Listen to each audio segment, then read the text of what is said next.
जरूर पूछना चाहिए। एपी सिंह, तुम्हें जरूर जरूर जरूर पूछना चाहिए अपनी मां से कि तुम किसका वंश है। आपका मैं स्वीकार करूंगा, गले लगाऊंगा और चिंता मत करना, उसे अपनी प्रॉपर्टी में से भी दूंगा। अगर चिन के बच्चे को मेरा बच्चा बता रहे हैं, अवस्था वाला चेहरा देखें, फिर मैच अगर कर रहा मिलता है तेरा चेहरा, मिलता है बच्चों से तेरा चेहरा मिलता है, सीमा के बच्चे से मिलता है, ये वो बच्चा है जिससे तेरा चेहरा मिलता है। लान दोस्तों, आज मैं आपके सामने एक ऐसी वीडियो रखने जा रहा हूं जिसको देखकर आप लोगों को भी शर्म आ जाएगी कि एपी सिंह इतना नीच किस्म का इंसान है, इतना घटिया किस्म का इंसान है कि अपने ही मुल्क की बहन बेटियों के लिए किस तरीके से ये सोचता है।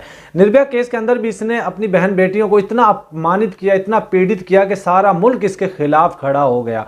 हर ऐसे केस के अंदर जहां पे औरतों को अपमानित किया जाता हो, ये दगड़ दल्ला कूद कर वहां चला जाता है।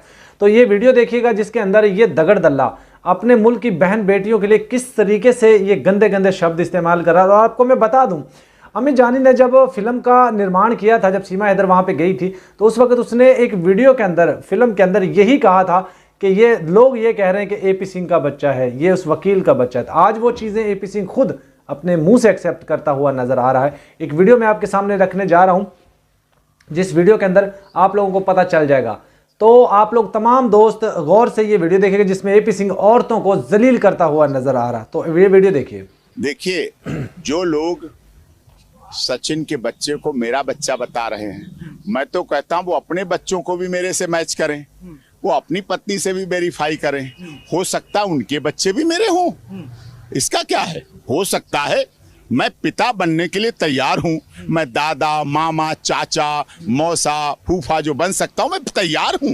हो सकता है उनके अपने जो बच्चे हों, देखें जरा चेहरा मेरे से मिला के देखें, मेरी युवा अवस्था वाला चेहरा देखें, फिर मैच अगर कर रहा हो। मिलता है तेरा चेहरा, मिलता है बच्चों से तेरा चेहरा मिलता है, सीमा के बच्चे से मिलता है, ये वो बच्चा है जिससे तेरा चेहरा मिलता है। लानती इंसान, दगड़ दल्ले इंसान, बेवकूफ इंसान, गधे इंसान, तू इंसान कहलाने के भी लायक नहीं है। तो फिर से दोस्तों, ये गंदा इंसान किसी भी टॉपिक पे कहीं भी अपने हाथ से कोई चीज़ जाने नहीं देता।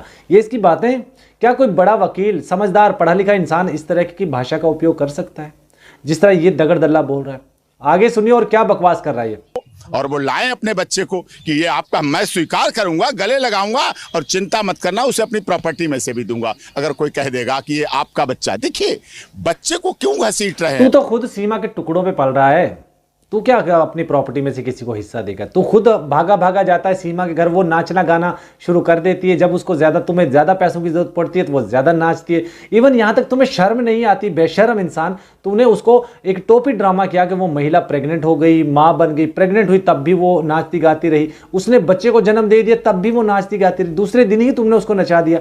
तू तो खुद उसके टुकड़ों पर पल रहा है, तू किसी को क्या प्रॉपर्टी में से हिस्सा देगा? आगे सुनिए। अपने को देखिए, अपनी पत्नी को देखिए, वो होती। बच्चा नहीं कभी अनाथ होता है, बच्चा कभी, ये स्वीकार नहीं कर पा रहे हैं आप, बाप स्वीकार नहीं कर पा रहा होता है। तू नहीं स्वीकार पर, तेरे माँ बाप तुझे स्वीकार नहीं कर पा रहे हैं। तेरी माँ ने पता नहीं तुझे कहां से ऐसे पैदा कर दिया तो कि तू पूरे संसार को अपमानित करने के लिए आ गया, तू पूरे संसार को बेइज्जत करने के लिए आ गया। तुझसे बड़ा घटिया नीच इंसान मैंने अपनी लाइफ में नहीं देखा।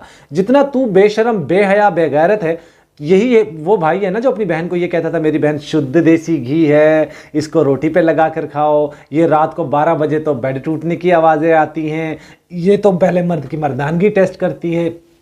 तू नहीं बोला था ना, फिर हम तेरे ऊपर लानते कैसे ना भेजे।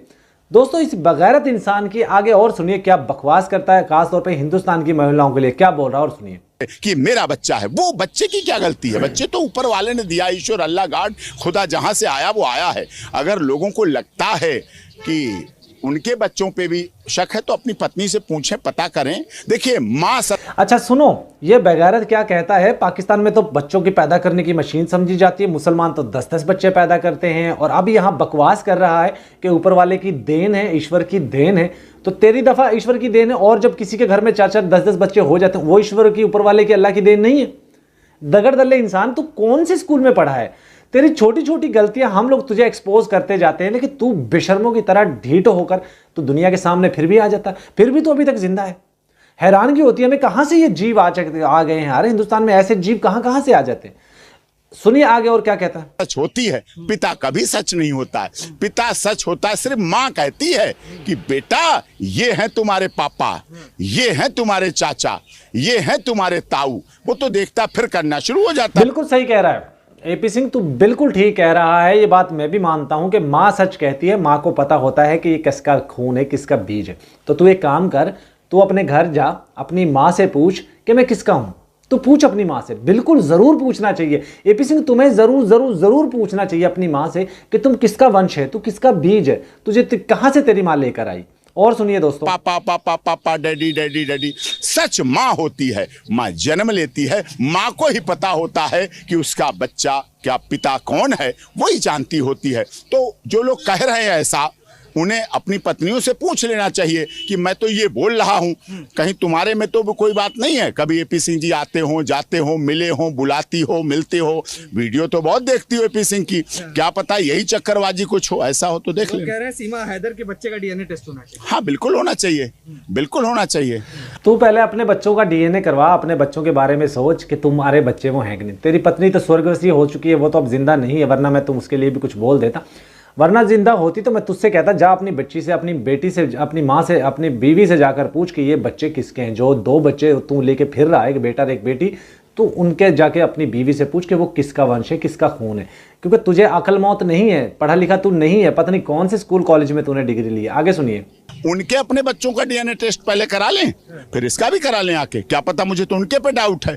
जो ऐसा सवाल कर सकता है, जो ऐसी बात कर सकता है, जिसके दिमाग में इतना भूसा कूड़ा कचरा भरा हुआ है, उसे अपने बच्चों का भी पहले डीएनए कराना चाहिए। बड़े हो गए तब भी कराना चाहिए, फिर उसके बाद उसका भी करा ले, नो प्रॉब्लम। सीमा के जो भी टेस्ट कराने हैं सब कुछ करा लो, खरी निकले 7 समंदर पार, मैं तेरे पीछे पीछे आ।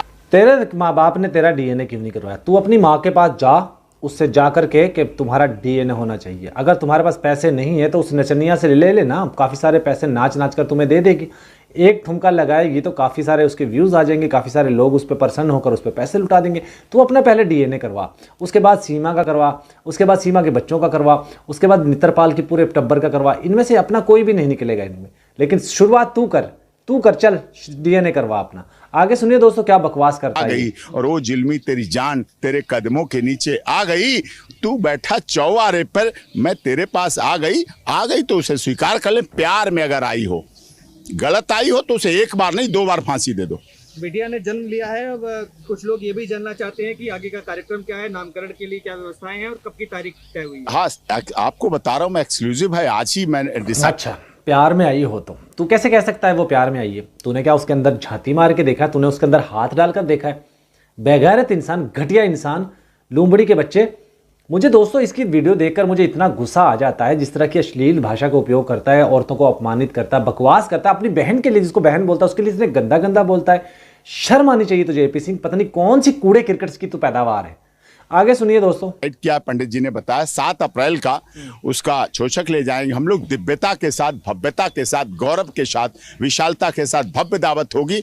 आपके चैनल को, आपके स्टाफ को भी आमंत्रण है, और वहां भव्यता के साथ, पूरे संस्कारों के साथ, रीति रिवाज, जैसे हमने गोद भराई की थी उससे भी जबरदस्त हम आने वाली बेटी के स्वागत में छोचक ले जाएंगे और सारे कार्यक्रम करेंगे। अंत में आलोचकों को क्या जवाब देना चाहेंगे जो इस तरीके के कमेंट्स कर रहे हैं, तमाम गाली गलौज का भी इस्तेमाल किया जा रहा है, शब्दों का भी प्रयोग किया जा रहा है, क्या कहना चाहेंगे? वो बुराई करें, हाँ।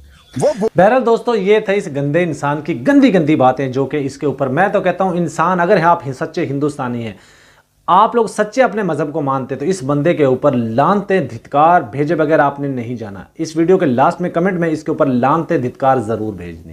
वीडियो कैसे लगी कमेंट में जरूर बताइएगा, इसके ऊपर लानते धिक्कार जरूर भेजिएगा।